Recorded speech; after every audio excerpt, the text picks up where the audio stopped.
दोस्तों, आज सिर्फ दिल की बातें होंगी। कुछ दिनों से मैं सोच रहा था कि दिल की बातें कीजिए अपने परिवार के साथ। हो सकता है 3 से 4 दिनों में हमारा जो यूट्यूब परिवार है, अब जनता बोलेगी न्यूज़ चैनल का, वो 2000 होने वाला है। कुछ ही दिनों में होगा, 2 से 3 दिन लगे या 4 दिन लगे। बहुत अच्छा रिस्पॉन्स मिल रहा है आप सबका। सोचा जीवन की सच्चाई के बारे में बात की जाए, तो इसी कड़ी में मैं आज अपने जीवन के बारे में कुछ हिस्सा बताऊंगा। पूरा जीवन के बारे में तो नहीं बताऊंगा अभी, लेकिन कुछ पार्ट्स बताऊंगा जो कि आपको बहुत ही अंदर से झकझोर कर रख देगी या हो सकता है बहुत मोटिवेट कर दे। वीडियो को पूरा देखिएगा, यही गुजारिश करता हूँ। इसके बाद मैं एक और शख्स के बारे में बताऊँगा जो कि मनोज दे नाम है, धनबाद का रहने वाला है और वो बहुत बड़ा यूट्यूबर है। उसकी कमाई के बारे में बताऊँगा, 2021 एक साल की कमाई। तो चलिए वीडियो को स्टार्ट करते हैं। दोस्तों, जब मैं बचपन से था तो आदमी को होश आता है जब वह 10 साल के बाद जाता है, तब उसको सोच उसकी खुलती है हल्का हल्का कि हम अब क्या कर रहे हैं और हमें क्या करना चाहिए। तो मैं जब 10 साल क्रॉस किया, मुझे समझ आने लगा कि मैं क्या कर रहा हूँ। तो मेरी शिक्षा शुरू हुई एक स्कूल से, प्राइवेट स्कूल से। मैं गवर्नमेंट स्कूल में नहीं पढ़ा हूँ, हालांकि कभी कभी जाता था, नाम था, लेकिन मैं सरकारी स्कूल में बहुत कम पढ़ा हूँ। और मैं सबसे पहले बात आपको बता दूं कि मैं एक साधारण परिवार से बिलोंग करता हूँ, लेकिन इसके बावजूद मुझे कभी यह एहसास नहीं हुआ मैं एक साधारण परिवार से बिलोंग करता हूँ। पर्सनली मेरे घर में सभी काम करते हैं, खेतों में जाते हैं। किसान का मैं लड़का हूँ, किसान की तरह हमारे घर में सभी हैं, किसान हैं, काम भी करते हैं। कुछ बिजनेस वाले लोग भी हैं, चाचा हैं जैसे मेरे, लेकिन हर तरह के लोग हैं। लेकिन मैं कभी बहुत कम रेयर केस में मैं कभी खेत में जाता था और काम किया करता था। सिर्फ और सिर्फ मैं अपने जीवन से जुड़ा रहा हूँ शुरू से ही। मौज मस्ती करना हुआ। मैं आपको दोस्तों बता दूं कि जब मैं सिर्फ 12 साल का था, उस टाइम लोगों के पास, बच्चे जो होंगे उस टाइम मेरे एज के, उनके पास एक कपड़ा भी नहीं होता होगा सही से, या होता होगा साधारण होता होगा, लेकिन मेरे पास हर तरह की वो सुविधा थी मेरे परिवार के द्वारा, जो कि हर किसी को साधारण परिवार में नहीं मिलती है। उस टाइम 2012 या 12 का ही बात है या 13 का, मुझे रिबॉक का जूता चाहिए था। मैंने कहीं सुना था कि रिबॉक का जूता अच्छा होता है कि स्कूल में, और मैंने जिद किया और मुझे खरीदा गया। मुझे बहुत मैं जिद्दी था, लेकिन समय बीतता गया और एक घटना हुई मेरे साथ 2012 में ही, 12 या 13 की जो घटना ये सब हुई, उसके पहले ही एक घटना हुई जो कि मुझे बहुत ही अंदर से तोड़ दिया। उस घटना ने, मैं बचपन से, मेरी दादी जो थी, मेरा सब कुछ देख रेख दादी ही करती थी, और मैं माँ को जानता तक नहीं था जब तक मेरी दादी थी। उन्होंने मुझे हर एक प्यार दिया, हर एक। पता है आपको, मैं जब स्कूल जाया करता था, मैं 1 या 2 में, LKG ऐसे कुछ था, LKG 1 2, उस टाइम मेरे को 1-1 रुपया मिलता था, 2-2 रुपया घर से। तो हर दिन मेरे को दादी देती थी, जिस दिन नहीं देती थी मैं पीछा करते करते, दादी प्लीज 1 रुपया दे दीजिए, 1 रुपया दे दीजिए। तो मिलता था उनके द्वारा, और वो 1 रुपये की खुशी आज मैं आपको बता नहीं सकता हूँ कि वह 1 रुपया कितना महत्वपूर्ण होता था। 2 रुपया जो आज के डेट में, मतलब क्या बोले, पैसे तो आसानी से मिल जाते हैं हमें, 1000-2000 जितना पॉकेट मनी में। तो मैं यही बताने की कोशिश कर रहा हूँ कि बचपन से ही संघर्ष करता रहा हूँ। 12 साल तक मुझे कोई संघर्ष का पता ही नहीं था। मैं जैसे जो मर्जी मिलता था, जो मर्जी खाता था, हर कुछ किया। समय बीतता गया, कुछ संघर्ष आए। कल मैं जब इस कहानी, अपने जीवन के बारे में सोच रहा था रात में, तो मुझे आंखों से आंसू आ गए मेरे। करीब 12:10 की बात है यार। फिर मैंने अपने आप को रोका कैसे भी, और फिर मैंने लिखा इस चीज़ को जो मैं आपको बता रहा हूँ, जीवन से जुड़ी हुई यादों को एक ताज़ा करके लिखा।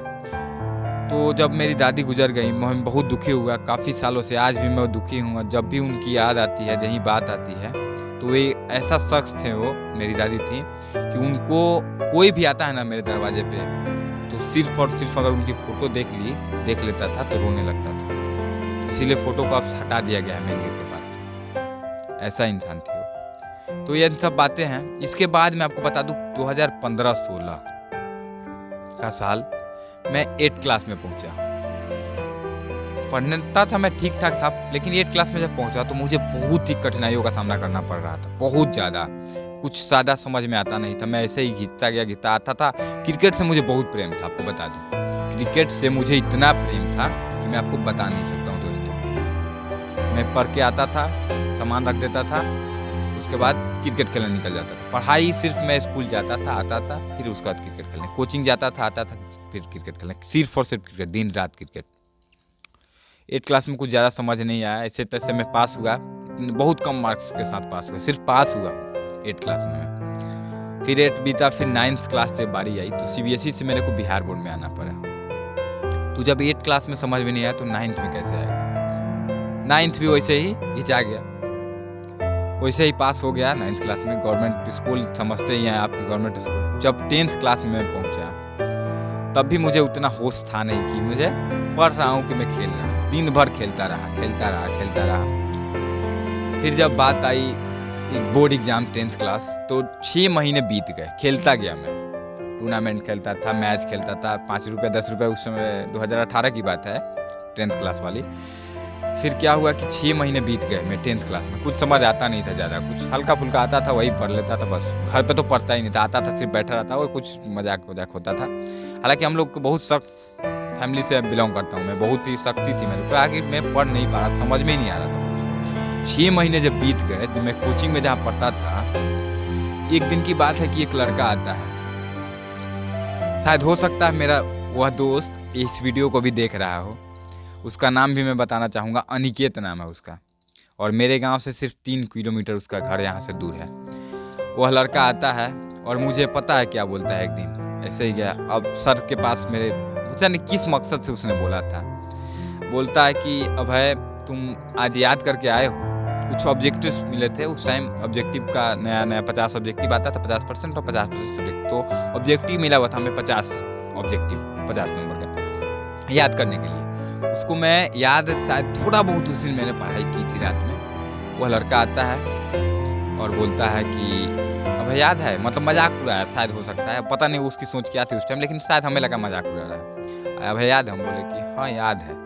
कॉन्फिडेंट नहीं था लेकिन फिर भी बोला याद है, और पूछता गया वो, मैं कुछ बताया कुछ नहीं बताया। मुझे बहुत इंसल्ट फील हुआ वहाँ कुछ बच्चों के सामने, सर के सामने। और मैं बता दूँ दोस्तों कि उस टाइम से मेरे अंदर एक अलग लेवल का मोटिवेशन जगा। उसी दिन से मैं आया कोचिंग से, जब मैं घर आया 10th क्लास में, उस दिन से रियल रिसर्च बोलते हैं, उस दिन से मेरे को समझ आया कि मुझे अब पढ़ना है। और मुझे क्रिकेट भी खेलना था, क्लब क्रिकेट, ड्यूज बॉल में जो होता है लेदर, वो भी खेलना था। मेरा सपना था कि मैं क्रिकेटर बनूं। तो घर पे मैं बोलता था रेगुलर, पिछले 3-4 सालों से बोल रहा था कि मुझे क्लब जाना है, एडमिशन करा दो, लेकिन कोई नहीं करा। फिर जब 10th में बोला गया मुझसे कि अब उन लोगों को पता था कि मैं पढ़ता नहीं हूँ, बोलते थे घर वाले कि अब आप एक काम करो बेटा, आप 10th क्लास में अच्छा मार्क्स ला के दिखाओ, फिर आपको क्लब में एडमिशन करवा दिया जाएगा। उसके पहले तक कोई रिस्पॉन्स नहीं था कि कराया जाएगा। बस मैं बोलता रहा, तोड़ता रहा, फोड़ता रहा, बहुत कुछ मैंने तोड़ा है, बताऊंगा नहीं अभी, बाद में फिर बताऊंगा कभी अगले कहानी में। 1-2 साल बाद मैं अपना जो नेक्स्ट सीरीज लाऊंगा इस स्टोरी का पार्ट 2, उसमें बताऊंगा कि मैंने क्या क्या तोड़ा है। आप बिलीव नहीं कर पाएंगे, जिस समय में किसी के घर गाड़ी नहीं था उस समय ही मेरे गाड़ी था मेरे घर में, और मैं बताऊंगा अगले स्टोरी में कि ये स्टोरी था क्या मेरा। बहुत कुछ तोड़ा हूँ मैं क्रिकेट जाने के लिए, लेकिन फिर भी नहीं गया। हाँ, जब 10th क्लास में बोला गया और मुझे इंसल्ट भी कर दिया मेरा दोस्त, फिर मैंने बोला कि ठीक है आज से मैं पढ़ूंगा। मैं आया और कसम खाया कि मैं क्रिकेट का बैट तक नहीं छूंगा। उसी दिन मैं बैट खरीदा एक, जब 4-5 महीने 6 महीने बाकी थे एग्जाम का, बैट एक खरीदा, पैसा जमा करके रखा हुआ था बैट खरीदा, लाया, दोस्तों को दे दिया खेलने के लिए, और मैं उसका बैट तक नहीं छूंगा मेरे दोस्त। मैं पढ़ता रहा। आप बिलीव नहीं करोगे, एक साधारण बच्चा अगर 16 घंटा पढ़ता है ना तो बहुत बड़ी बात होती है। ब्रिलियंट बच्चा 2 घंटा पढ़ ले तो एक दिन का पढ़ाई होगा, मुझे 16 घंटे पढ़ने पड़ते, दिन रात मैंने एक कर दिया था। कभी कभी ऐसा समय आता था कि मैं रात भर पढ़ते रह जाता। सुबह होती थी, 5 बजता था, कोचिंग चला जाता था रेडी होकर के। तो उस बच्चे ने, जो मेरा दोस्त अनिकेत, तो उसके वजह से मैं मोटिवेट हो गया, इंसल्ट के वजह से। तो कहीं ना कहीं हमारे जीवन में हर तरह के लोग होने जरूरी है। समझ रहे हैं ना आप मैं क्या बोलना चाह रहा हूँ? हर तरह के लोग, कि अगर इंसल्ट करने वाला, आज भी मैं बता दूं, मेरे दोस्त, मतलब दोस्त तो बहुत ज़्यादा है, बहुत ज़्यादा, लेकिन उसमें कुछ दुश्मन भी है मेरे, कट्टर दुश्मन। वे मैं जब आगे निकलता हूँ ना तो मेरे पैर खींचने की कोशिश करते हैं, लेकिन मैं रुकने वाला नहीं हूँ। पता है आप सबको कि जो मुझे जानते हैं उन्हें पता है कि मैं जो कहना चाहता हूँ और जो मैं कहता हूँ वो मैं करता भी हूँ, किया भी हूँ और करूँगा भी। अब बस आप सबका प्यार ऐसे ही बना रहे। और मैं बता दूं कि मेरा जो सपोर्ट किया, मेरे साथ जो कैमरे के पीछे मेरा जो दोस्त रहता है, उसने मुझे जितना सपोर्ट किया है और मेरा साथ दे रहा है, उनके लिए मैं जितना धन्यवाद दूँ उसका कम होगा, क्योंकि कुछ लोग थे मेरे साथ जो कि मुझे मेरे प्रोग्रेस को देख करके वे लोग अपना कदम खींच लिए। पता नहीं क्यों, मैं उस पर बोलना नहीं चाहूँगा, लेकिन जो लोग साथ हैं वे ऐसे ही रहे और प्यार बरसाते रहें। एक समय आएगा जब मैं भी उनके लिए कुछ करने की कोशिश करूँगा और पूरी कोशिश करूँगा। अंत में यही कहूँगा कि जो मैंने एक और आदमी की बात बताने के लिए कहा था, मनोज दे उसका नाम है, और 2021 में आप बिलीव नहीं कर पाएंगे कि वह एक 5 साल पहले वह लड़का 5 साल पहले उसकी घर की स्थिति, आप जाइएगा यूट्यूब पे सर्च करिएगा मनोज दे, उसका फर्स्ट वीडियो जाके देखिएगा एक बार, आपको बिलीव हो जाए कि वो लड़का को ना बोलने अभी ढंग से आता था, नहीं उसका क्या बोलूँ, ज़्यादा कुछ बोलूँगा नहीं, लेकिन समझ जाइए कि बहुत ही गरीब फैमिली से बिलोंग करता था। लेकिन आज के डेट में 5 साल पहले को आप देखिए उसके घर में जाके, उसको 1,000 रुपया भी जमा करना मंथली कह दे, मतलब जमा, मतलब सोचिए कि 1,000 रुपया में उसको अपना मंथली का फैमिली वैमिली सब चला लेना होता था। काम करता था, बहुत मेहनत बेचारा, यूट्यूब पे आया वो, और आज के डेट में वो लड़का पिछले 2021 में 89 लाख रुपए खर्चा कर चुका है। ये 2022 चल रहा है ना, आज 9 तारीख है, और 2021 में सिर्फ 89 लाख रुपए खर्चा कर चुका है। सिर्फ खर्च बता रहा हूँ आपको, कमाई का आप अंदाजा लगा सकते हैं।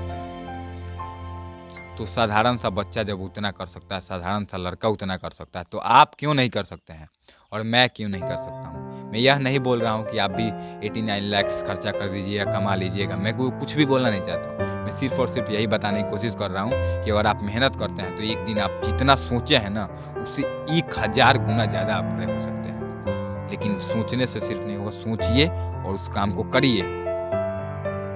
आगे फिर मैं बताऊंगा कि मेरी संघर्ष की कहानी क्या थी। अभी सिर्फ छोटा सा क्लिप था, ये किसी ऐसी कहानियाँ हैं मेरे जीवन से जुड़ी हुई, बताने लगूंगा तो आप रो पड़ेंगे, लेकिन मैं आज बताना नहीं चाहता हूँ। मैं बताऊंगा, हो सकता है 1-2 साल बाद फिर मैं आऊँगा अपने चैनल के माध्यम से ही आपको पूरी स्टोरी बताऊँगा। पूरी स्टोरी जो मेरी है वो बहुत ही दर्दनाक और संघर्ष भरी है, और आज भी संघर्ष कर रहा हूँ। बस आप सबका जिस तरह प्यार मिल रहा है ऐसे ही मिलता रहे।